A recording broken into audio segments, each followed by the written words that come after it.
अस्सलामुअलैकुम रहमतुल्लाहि व बरकातुहू। कैसे हैं आप? गूगल बाबा की कहानी। एक ज़माना था जब ये दीवारों पर लिखे हुए आमल बाबा होते थे, पीर बाबा होते थे, और फिर उसके बाद एक घर का बाबा होता था। अच्छा, इन तीन बाबों में एक चीज़ मुश्तरक थी कि दीवारों पर लिखे हुए बाबे बहकाते थे, और जो घर का बाबा था ना, उन बाबों से बचने की तलकीन करता था। अब जब से गूगल बाबा आया है ना, वो एक गूगल बाबा में 1 करोड़ उसके पीछे हर उम्र का गूगल बाबा बैठा हुआ है।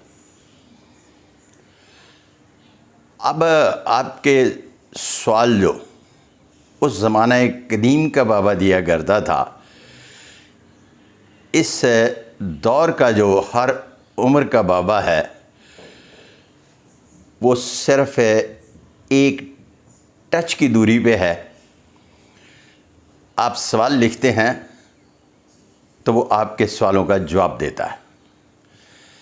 लेकिन एक बात याद रखिएगा, उस दौर का बाबा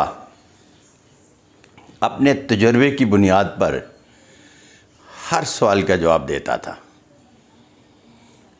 और इस दौर का जो गूगल बाबा है ना, ये तजुर्बे और ना तजुर्बाकारी और उस लिखे हुए की बुनियाद पर जो किसी ने उसमें डाल दिया, हर सवाल के 6 जवाब देता है, 10 जवाब देता है, और फिर फैसला सवाल करने वालों को करना है कि इन 10 सवालों में से वो कौन सा जवाब है जिसकी बुनियाद पर वो फैसला ले सकता है। क्यों? उसकी वजह यह है कि जहाँ ये एक टच के फासले पर आंसर आ गया है, वहाँ क्वेश्चन बजाते ख़ुद मुसीबत में मुब्तला है। इसलिए कि अब वो उन 10 मिल गए जवाबों में से एक जवाब किस तरह से सिलेक्ट करे। मिसाल के तौर पर मुझे पिछले दिनों एक छोटा सा सिलसिला दरपेश था कि एक नस्ल से दूसरी नस्ल तरक्की करती है, फिर तीसरी करती है, और कभी ये होता है कि पहली नस्ल के बाद दूसरी नस्ल जो है वो बर्बादी की तरफ निकल जाती है। ये एक ज़माने का दस्तूर रहा है। तो मेरे से एक सवाल पूछा गया, वो ये था कि ये जो फ़लाँ शख्स है, इसकी पीआर बहुत ज़्यादा है। तो मैंने कहा किस लेवल की पीआर है? तो उन्होंने कहा जी कि पीआर तो पीआर होती है, उसके इलाके के कोतवाल हमेशा जो है वो वाकफ़कार लगा रहा है। तो मैंने कहा बेटा, बात यह है, हर पीआर के पीछे इस दौर के हज़रत इंसान नहीं, बल्कि ज़माना कदीम का जो इंसान है ना, वो भी जितने ताने बाने बुनता था ना, वो नफ़े नुकसान की बुनियाद पर बुनता था। अब मैं आपको एक हैंड प्रिंट दिखा रहा हूँ। इसकी ब्रेन लाइन बिल्कुल सीधी है,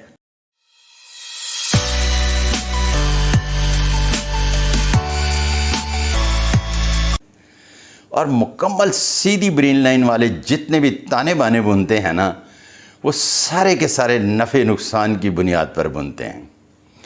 लेकिन जिनकी ब्रेन लाइन ऐसी नहीं होती, वो भी इस्तिफ़ादा कर पाएँ या ना कर पाएँ, लेकिन ताने बाने सारे जितने के जितने हैं, वो सारे ही नफ़े नुकसान की बुनियाद पर बुनते हैं। तो मैंने कहा बेटा वो कोई इस इलाके की बड़ी अहम शख्सियत है? नहीं बाबा। मैंने कहा बेटा कोई उसका बहुत बड़ा कारोबार है? नहीं बाबा। फिर मैंने पूछा कि क्या वो MNA MPA है? कहने लगे नहीं बाबा। मैंने कहा चलें उसने कुछ छोटा मोटा अपना डेरा बनाया है जहाँ लोगों को खाना खाने के लिए मिलता है और टाइम किल करने के लिए कोई बैठक? नहीं बाबा। तो मैंने कहा बेटा ये सब जितने मैंने चीज़ें गिनवाई हैं ना, आखिरी रह गई है कि उसके पास है कोई 1-2 गाड़ियां हैं कि अगर कोई गाड़ी मांगे तो वो इस पोजीशन में हो कि उसमें तेल डलवा के और साथ ड्राइवर को भेज दे कि इनकी गर्ज पूरी करके आओ। कहने लगे नहीं बाबा। तो मैंने कहा फिर ज़माना कदीम का जो बाबा कहता था ना कि इसके कोई घर की खातून खूबसूरत है, रिश्ते में कोई भी हो सकती है, तो उसकी बुनियाद पर यह बड़ा आदमी है। तो मेरे बरखुरदार ने कहा कि बात तो आपकी समझ में आती है, लेकिन गूगल बाबा तो इन सवालों के जवाब अभी भी नहीं देता। मैंने कहा बात यह है कि आने वाले वक्त में इन सवालों का जवाब भी गूगल बाबा देगा, लेकिन फ़ैसला फिर आपने करना है कि कौन सा जवाब आपको सूट करता है। क्यों? इसलिए कि जो मैंने जवाब दिया है ना, ये जवाब आपको सूट करता है, इसलिए कि आप वो जितनी भी अरूज व इर्तिक़ा की मनाज़िल थी ना, उस पर आप शायद अभी नहीं पहुंच पाए, लेकिन वो जिस जगह पे खड़ा है ना, उसके खड़ा होने से आपके अंदर जो एक जेलसी है, उस जेलसी को फिल इन द ब्लैंक करने के लिए आपने मेरे से सवाल पूछा है, और मैंने आपकी साइकी को देखते हुए उठाया तो हकीकत से पर्दा है, लेकिन ये एक ऐसा हकीकत से उठा हुआ पर्दा है जो आपको भी मुतमईन कर रहा है, लेकिन आपने ये एक इस बात का ख्याल करना है कि जिस तरह से आजकल सोशल मीडिया पर हर शख्स आग से खेल रहा है, आपने सिर्फ कोई भी यहाँ क्वेश्चन आंसर डालते वक्त आग से नहीं खेलना। इसलिए कि कोई भी शख्स खुद तो आग से खेल कर चला जाता है, लेकिन उसकी लगाई हुई आग से कौन किस वक्त झुलस जाए, ये कोई सोच भी नहीं सकता। जिस दौर में मैं और आप ज़िंदा हैं, इस दौर का गूगल बाबा जो है, ये एक आंसर के 10 जवाब देने के बाद ऐसी आग में झोंक देता है जिसमें जाने के बाद आदमी मुकम्मल तौर पर कंफ्यूज हो जाता है कि मैं किस जवाब के साथ जाऊं। तो उसके लिए आपको अपने इस दिमाग से सोच विचार करना है कि ये जो गूगल बाबा है, ये उस अमल की तरह तो नहीं जिसके अपने मसाइल तो कभी हल नहीं हुए, लेकिन वो दूसरों के मसाइल हल करने के लिए बैठ गया। कभी ये होता है कि दानिश्वर भी बेशुमार मसाइल में फंसा होता है, लेकिन उसकी लिखी हुई किताबें, उसके दिए गए लेक्चर इस बात की गवाही देते हैं कि वो माली एतबार से तो कमज़ोर है, लेकिन ज़हनी एतबार से बहुत मज़बूत है, और उसका किया गया काम उसकी गवाही दे रहा होता है।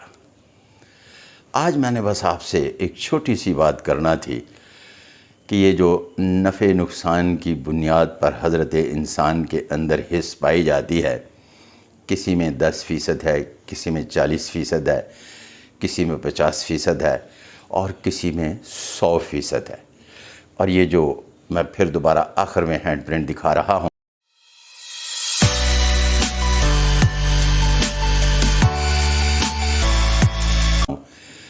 अगर इन हाथों का मुतालिया करेंगे तो ये सीधी ब्रेन लाइन वालों के हाँ 99.99% नफ़े नुकसान की बुनियाद पर काम करने की सलाहियत होती है, जिसमें उनको अपना नफ़ा दिखाई न दे,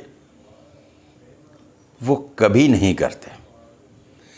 अगर करेंगे भी तो उस दूध में मुख्तलिफ़ किस्म के जौहड़ों का पानी डाल कर देंगे, साफ़ शफ़ाफ कभी दूध नहीं देंगे।